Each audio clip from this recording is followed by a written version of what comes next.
السلام عليكم ورحمة الله وبركاته. ازيكم عاملين ايه؟ يا رب تكونوا بخير. النهارده معانا مطبخ جديد، مطبخ مميز كالعادة. ده مطبخ عروسة.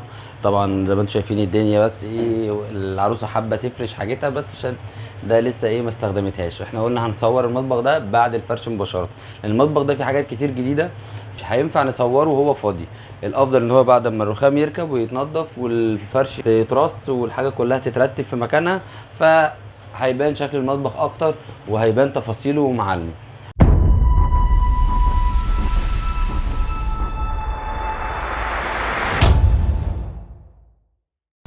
اول حاجه جديده معانا في المطبخ النهارده طبعا المواد البلت ان اللي حضراتكم واخدين بالكم منها دي لسه جديده في السوق. طبعا بعد الحاح مننا وطلب من المصنع ان هو يعمل لنا حاجه سبيشال، بحيث ان المقبض يبقى نفس الضرفه، ما يبقاش المقبض دوت متربط في الضرفه. يبقى الضرفه منها فيها مقبض واحد، بحيث ان هو يبقى المقبض ده يكون متين وعملي، وما يكونش فيه اي مشاكل تظهر بعد كده من المقابض اللي بتبقى متربطه في الضرفه. دي اول نقطه. طبعا تاني نقطه حابب اقول لكم على ديزاين المطبخ دوت شايل كم اجهزه كبير جدا. المطبخ ده فيه حوالي اكتر من 5 اجهزه. عندنا التلاجة وعندنا غسالتين، عندنا بوتاجاز وحوض، وفيه هنا ميكروويف. فدول طبعا واخدين حيز كبير من المطبخ. والمطبخ ده مش كبير، المطبخ يعتبر المطبخ مساحته 3 متر ونص في متر 80 عرض، واستغلناه بفضل الله افضل استغلال، وقسمناه بافضل تقسيمه، بحيث ان كل الاجهزه وكل حاجه تتحط في المطبخ. دي نقطه. النقطه الثانيه الديزاين. طبعا جبنا البوتاجاز هنا في الوش المطبخ، بحيث ان هو الوقفه عليه تبقى مرتاحه زي ما انا واقف كده. نقدر واستغلينا الجزء اللي جنبه بتاعه زيت، بحيث ان انا اقدر اعمل هنا رخامه حتى لو رخامه صغيره، وكمان استغل الجزئيه اللي هي جنب الحوض دي. طبعا الشقه دي تعتبر شقه مؤقته للعريس والعروسه، هيبداوا فيهم حياتهم ان شاء الله، ربنا يوسع عليهم ويكرمهم من فضله وياخدوا شقه اكبر واوسع. فراعينا النقطه دي ان احنا نفصل المطبخ بحيث ان هو يعاد تركيبه في مكان تاني.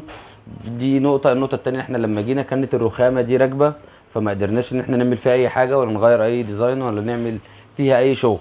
فهي دي كانت راكبه من الطبيعه قبل ما احنا نيجي، وقبل اصلا ما العريس يجي ياخد الشقه. فاشتغلنا على الوضع الحالي ان ما كانش ينفع اي تغيير، لان زي ما قلت لحضراتكم دي شقه ايجار، فمش هينفع يغير فيها اي حاجه، علشان لما يجي يمشي ويسيبها ان شاء الله يسيبها زي ما هي، ما يحصلوش اي مشاكل. فطبعا الرخامه دي بالطول كله. قدرنا عملنا تحت هنا منطقه الحوض. كان الحمد لله ربنا كريم ان الحوض كان مترحل بعيد عن الشباك، كان موجود يعتبر في النص، فقدرنا ان احنا نستغل يمينه وشماله. عملنا شماله اللي هو الغسالتين، ركبناهم. هي بارزه شويه عن الرخامه، بس دي مش في ايدينا، لان زي ما قلت لكم الرخامه دي كانت راكبه من البدايه. وعملنا هنا اليونت بتاعت الحوض من اول هنا لحد الاخر بالطول ده كله. شايله معايا طبعا الباسكت والانبوبه وحاجه النظافه تحت، والضرفه بتقفل زي ما حضراتكم شايفين سوفت كلوز. طبعا المقبض البيلت ان ظاهر لحضراتكم زي ما انتم شايفين في القفل وفي الفتح اهو. هنا هيظهر اكتر. دي حاجه.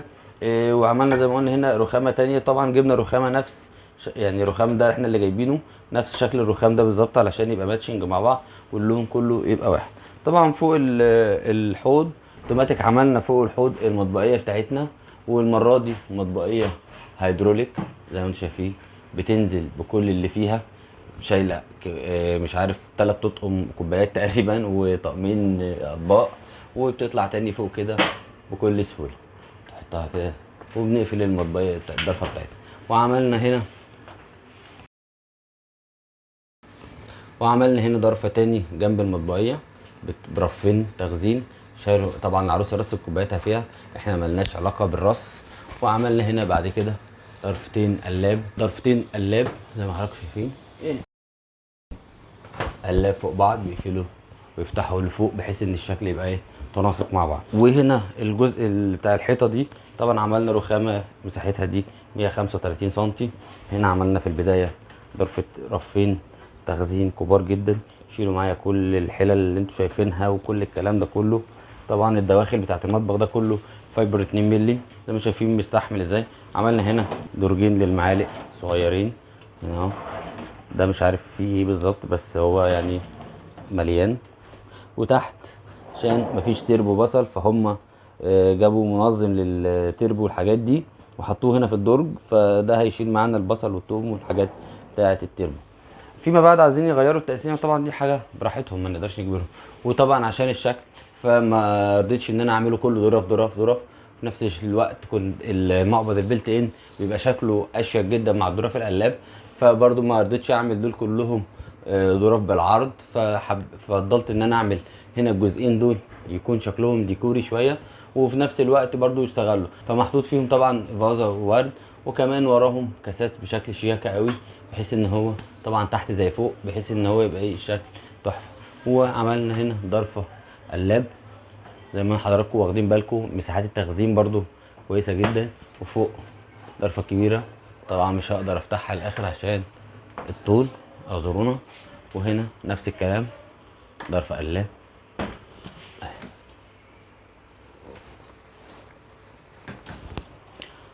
طبعا المقبض البلت ان اللي احنا عاملينه دوت كان بيتعمل مخصوص في المطابخ الخشب بس، فمع زي ما قلت لكم في البدايه، مع الحاح مننا للشركه وللمصانع بتاعه الالوميتال، قدرنا ان احنا نخليهم يوفروا لنا مقبض. طبعا من فتره كانوا وفروا مقبض غير ده بيتركب بمسامير لاتش، فانا ما بحبش الكلام ده، ما بحبش اركب حاجه في شغلي انا خصوصا وتعمل لي مشاكل فيما بعد. ان المقبض اللاتش دوت بيفك المسامير، بتفك او المقبض بيضايق في الضرفه في القفل.